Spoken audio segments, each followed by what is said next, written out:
you ever felt like your skincare just isn't working? Like you're using all the right products, but your skin just is not improving. Well, a lot of the time, the issue isn't what you're using, it's the order you're applying it in. If you want to know how to get the most of your skincare, keep on watching. A little disclaimer before we get into it, this is my daytime routine. I'll mention a couple products for nighttime as well, but if you want a nighttime routine, let me know in the comments down below and I will do one for you. I'm going to link everything I use in today's video down in the description, my jewelry, my colored contact lenses that I'm wearing, all the products, everything will be listed nice and easy down below. So let's get into it. Step 1 is cleanser, the reset button. I always like to start my face with cleansing in the morning. I know most of us, I hope, are washing our face before we go to bed. If you're not, this is your reminder to wash your makeup off before bed, please. But even though we have a clean face before we go to bed, things like dust, dirt, oil, just build up in general, maybe even a little leftover makeup from the night before, it can still remain. So it's good to just start with a blank canvas. But it's not just about getting clean, it's about prepping your skin so that everything you apply after can actually absorb.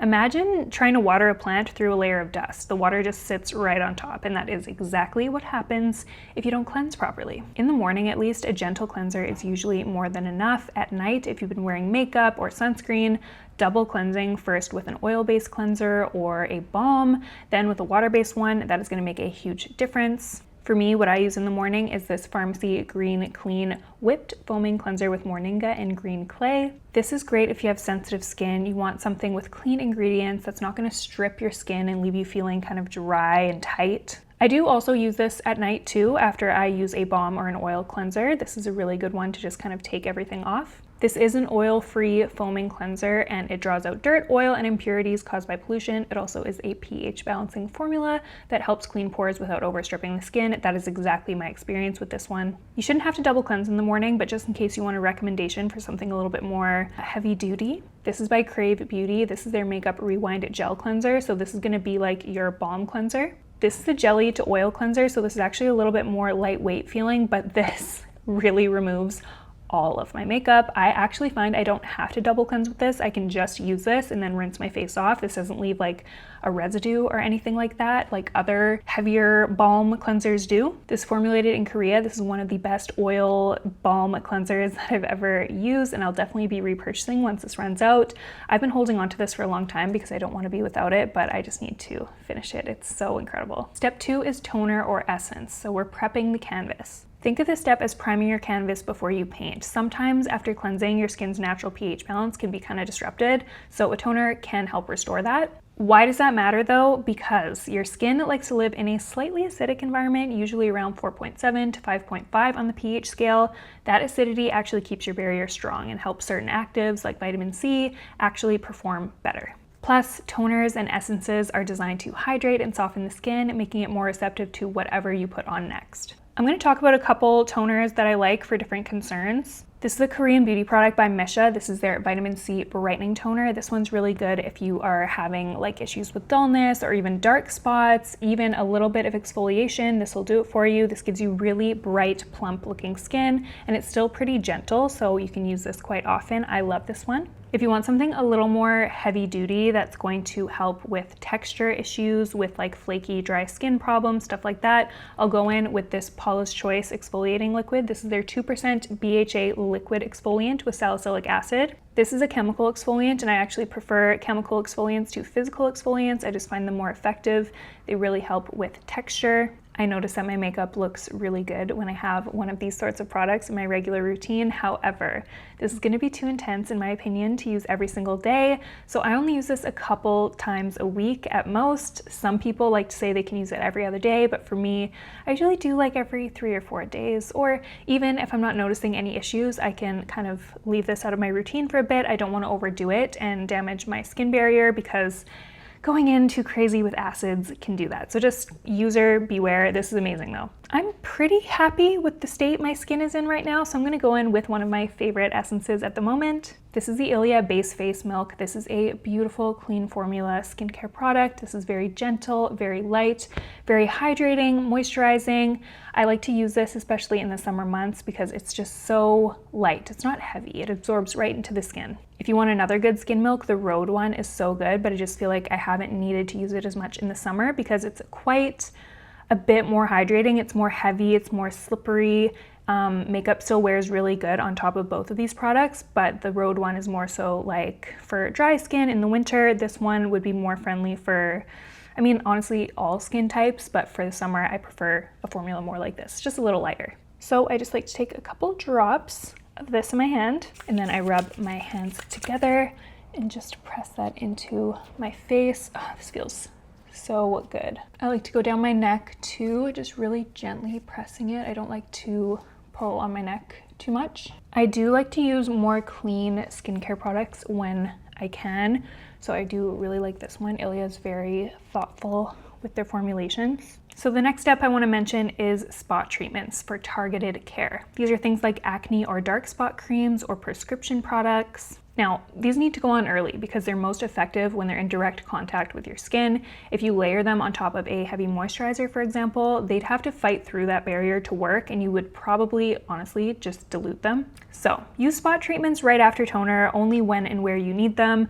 I don't have any major skin concerns that I'm trying to correct right now, so I'm actually going to skip this step. Step 4 is serums, the power players. Now we're getting more into the fun stuff. This step right here is where you apply your more concentrated ingredients like vitamin C, niacinamide, hyaluronic acid, peptides.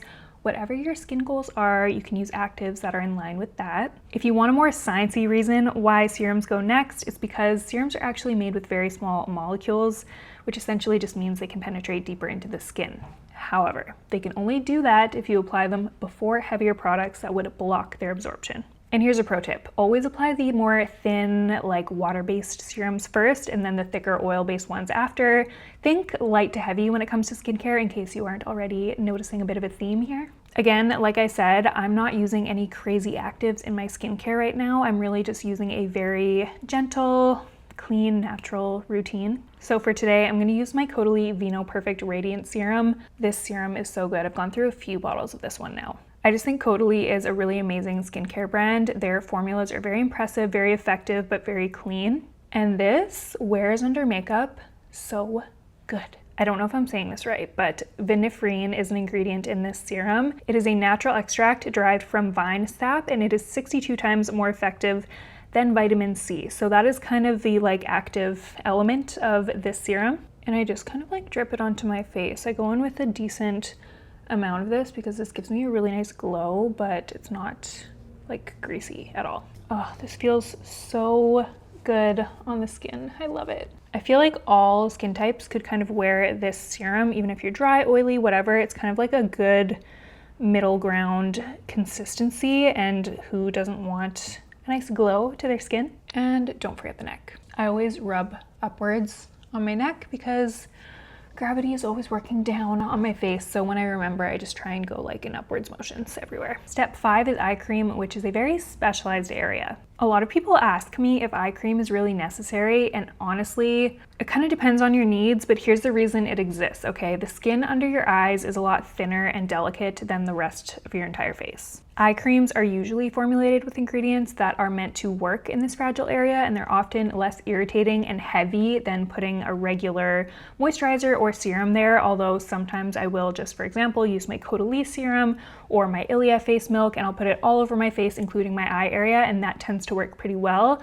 What I would avoid is going in with like heavier, thicker face creams because the eyes are prone to this thing called milia. I don't know if you've heard of it before, but they're essentially like little, they look like whiteheads, but they're basically just when you put something too heavy on your eye that it can't take it, and so it starts kind of like producing excess oils underneath the eye area, and those are very difficult to remove because it's such a sensitive area.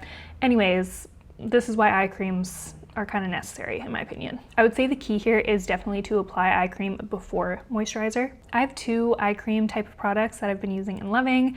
First one is by Caudalie. Yes, I love Caudalie. This is their brightening eye cream. It also contains that vinifrine ingredient, so it's very brightening. It has caffeine. This is kind of depuffing, very lightweight. Love this one. But I'm kind of feeling like a super glowy, moisturized vibe today, so I'm gonna go in with this one by Tula. This isn't technically an eye cream, it's like an eye stick, which I've never seen before this. This is their Rose Glow Get It Cooling and Brightening Eye Balm. So I like to just take this and go right under my eyes, and also a little bit on my lids. This feels so Oh, it feels so good. I could just sit here all day and apply this, but I'm not gonna do that. You guys, always tap your eye creams in gently. Do not drag your eye creams. This area of your eye is so sensitive. You do not want to tug on that. If you can take any advice from today's video, take that. I love the way this glowy eye balm looks. This is really good for like even a no makeup day. It just makes you look more alive. I've kind of been digging the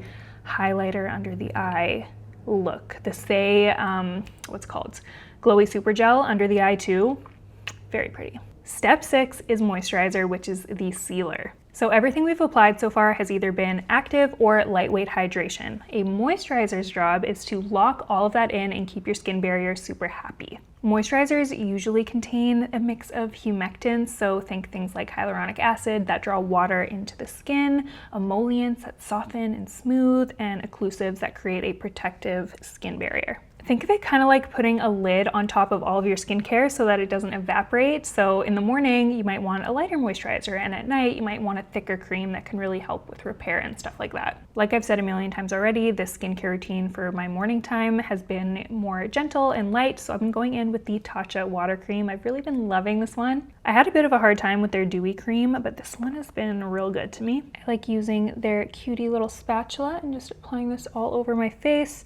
Now, you guys, you don't need this bougie Tatcha moisturizer, although it's really good. If you don't mind splurging, this is, I would say, very worth it, but I will link a more affordable dupe down below in case you want something similar, but that's not gonna break the bank. This gives really beautiful lightweight hydration, and it also has wild rose in it, which helps with the reduction of the look of pores. I'm also gonna drag this down the neck. Obviously. This moisturizer is oil-free. I don't know if this would be amazing if you have super dry skin. I would say this is better for like combo normal to oily skin. If you have dry skin, you might actually like the Tatcha Dewy Cream. It's a lot heavier than this one. This has a gel-like consistency, so naturally it's just gonna feel a lot more lightweight. It's not gonna feel heavy on the skin. Step 7 is face oil, which is an optional layer here. Oils always go on last, although before your sunscreen in the morning or as your final step at night. I don't apply an oil on top of my skincare during the day, but I will do it at night. Why do we apply oil last? Because oils have larger molecules, and if you put them on first, they're gonna block everything. They're gonna block water-based products from penetrating, but if you apply them last, they do kind of act like this cozy blanket that keeps everything all sealed in nicely. Not everyone needs oils, but if you have really dry or mature skin, this step can really be a game changer. If I am gonna use an oil during the day, mostly at night I'll use this, but I use the Biossance Squalane plus Vitamin C Rose Oil. This brightens, firms, plumps. I love this one so much. I've gone through a couple bottles of this. This one isn't too heavy or greasy. This is made with plant-based squalane, so I really like this one. Step 8 is sunscreen, which is for many people a non-negotiable. Maybe I'm crazy, but for me, I don't always wear sunscreen every day. I don't even leave my house every day, to be honest. Maybe that's bad, but I'm the kind of person that unless I'm gonna be outside for a significant amount of time, I don't put sunscreen on. It just so happens that today I'm spending some time outside, so I'm gonna show you my favorite sunscreens. I love this one by Kosas because this is a nice, clean formula. This sits underneath makeup so nicely. I've never had any issues with pilling or anything like this. This is just probably, I would say this is my favorite sunscreen. This one is SPF 40. They have like a more golden tinted version of this too, which is nice when you want a bit of a bronzy look to the skin. Coming in hot in second place is the Murad Environmental Shield Correct and Protect Serum, Broad Spectrum SPF 45. This is a mineral sunscreen. It's water resistant. This is a little bit more heavy duty than the Kosas one. It's got a little bit more SPF. I really like this one as well. This sits really nice under makeup.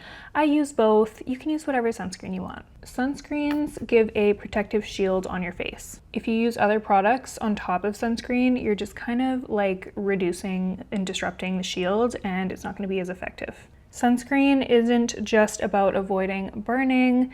It actually does a lot of things for us. So it does prevent premature aging, dark spots, hyperpigmentation, and skin cancers. Definitely apply generously if you're going to be spending a lot of time in the sun. I just don't spend a lot of time in the sun, so I don't always wear sunscreen. I know some people are like, wear sunscreen even inside your house, there's windows in your house.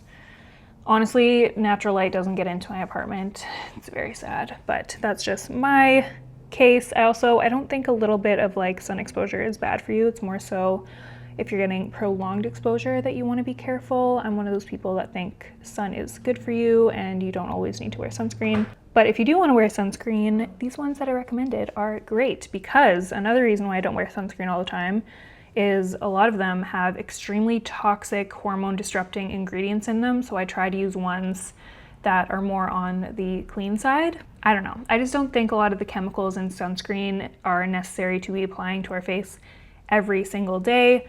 Unless you're out and about spending significant time in the sun every day, then knock yourself out. I don't know. I feel like sunscreen is kind of like a controversial topic. I don't really know how I feel about it. Now, what about nighttime? Some of you might be asking. I'll touch on this really quickly, but again, if you want me to do an in-depth nighttime routine video, I can do that. Just leave a comment so I know that you want to see it, or give this video a thumbs up. At night, you obviously don't need sunscreen, so instead, this is when you bring in things like retinoids or stronger exfoliants, things like that. I would say a good rule of thumb is to apply your retinol or treatment after serums, but before moisturizers, because this actually helps minimize irritation while still letting it work effectively, not blocking it or diluting it too much, like I said earlier. I like to think of my daytime skincare routine as more of maintenance and protection, and my nighttime skincare routine as more of like a repair type situation. So a quick recap for you, the golden rule of skincare order is start with the thinnest products and work your way up to the thickest.